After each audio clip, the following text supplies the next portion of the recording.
Is your fantasy season slipping through your fingers? Are you tired of not knowing the values of your players? Well, take a listen here at the Fantasy Goods Exchange, where we'll tell you whose player stocks are rising and falling. Stay tuned, because it's coming up next.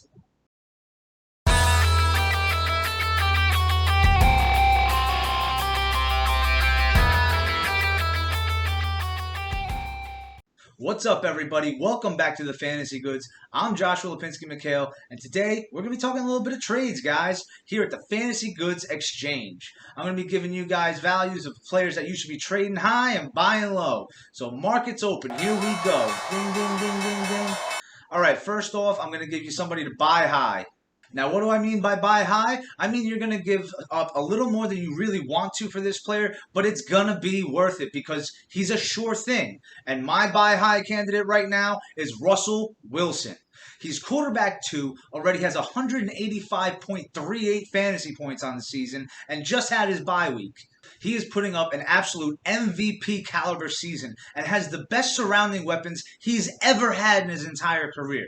And DK Metcalf, who's wide receiver 8 right now, Tyler Lockett, who's wide receiver 16, and Chris Carson, who's running back 8. Now look, he's got a tough schedule over the next 5 weeks, but he's so good, I don't think it's going to even matter. He'll still put up those big points for you, and that's not the reason why I want him. I really want him for the playoff push and playoffs, where his schedule gets a lot easier, guys. So what is he worth? All right, bottom dollar, what's this man worth? Now look, if you want him, you're going to have to open up your pocketbook, people, because it's not going to be pretty. You're going to have to give whoever you're trading back a top 8 quarterback in return, probably a top 8 skill player like a wide receiver or running back, and then sweeten it up with a top 24 running back or wide receiver. So for a perfect example, if you want Russell Wilson, you're going to have to trade Tom Brady, Joe Mixon, and Odell Beckham Jr. That would be an ideal trade. If you really want Russell Wilson, that's what you got to give to get him. And that's a best case scenario, guys, because I don't know what the guy you're trading to is going to accept. Moving on next to my buy low candidate. This is probably the most important one, guys, because you want somebody who has good potential and you want to buy him for cheap. So this is the most important one to listen to. My buy low candidate right now. It's going to be Clyde Edwards-Helaire. Yeah, I know, he just came off a big week, right? But look, Clyde Edwards-Helaire owners are probably still panicked with the signing of Le'Veon Bell. I know he just had his best game against Buffalo, had 30 carries, over 168 yards, but Coach Andy Reid said that they did not sign Bell to take this starting job from their young guy. So I'm going to go out and get him, and I'm going to prey on these panicked owners. Now, what's he really worth? In my opinion, he's worth a top 10 running back, somebody like maybe Josh Jacobs. But look, we don't want to pay that price. That's too high. We're trying to buy this guy low. So what are we going to do? We're going to sell the fact that Le'Veon Bell is going to take some carries away, which he probably will, and also that they're not utilizing him in the pass game the way that everybody thought that they were going to, which is a big question mark to me, as well as he's definitely going to lose some goal line carries to Le'Veon Bell, and that's a fact, guys. He's 0 for 7 in the red zone. So what are we going to offer? We're going to offer something like a top 18 running back or wide receiver combined with another top 24 receiver. Now, look, I know 2 players for 1 doesn't sound sexy, but if you make it somebody maybe like a James Conner and a Tyler Boyd, that'd be a fair price, and you'd be buying it pretty low for what you're going to get out of CEH, who's the running back and definitely going to stay that number 1 running back, in my opinion, in the number 1 offense in the NFL. Next, let's talk about getting rid of some guys here, guys.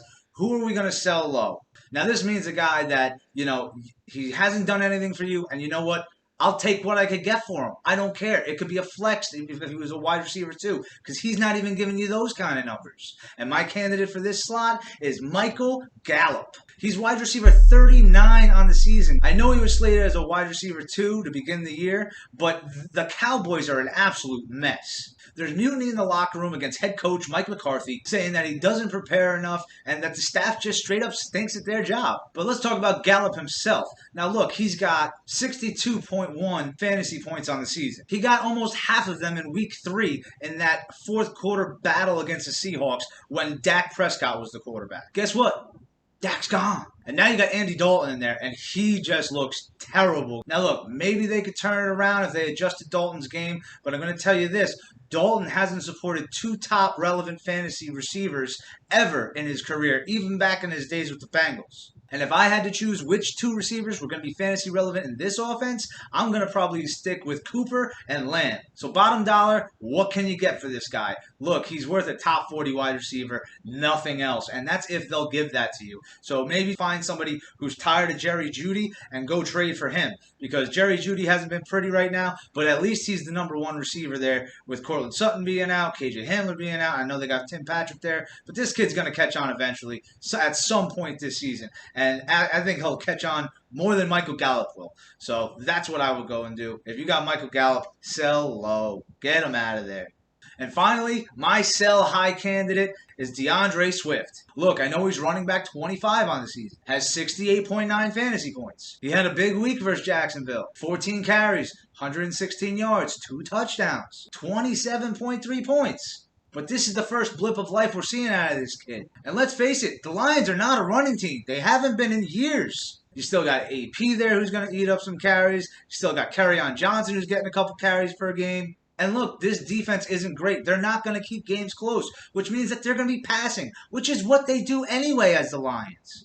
So look, what's this guy worth? He's worth a top 30 running back, somebody like Devonta Freeman. But what are we going to get for him? Because we want to sell high. I think we can squeeze a top 20 running back here, guys. I think we could get somebody like David Johnson. If you could find somebody who doesn't have faith in that Texans offense, who just lost their head coach, now you don't know what they're really going to be, if they're going to be run heavy, pass heavy, find somebody that's worried about that, and I would trade them DeAndre Swift because he has some potential, but I like David Johnson better. Somebody like that. That would be a good sell high scenario for you.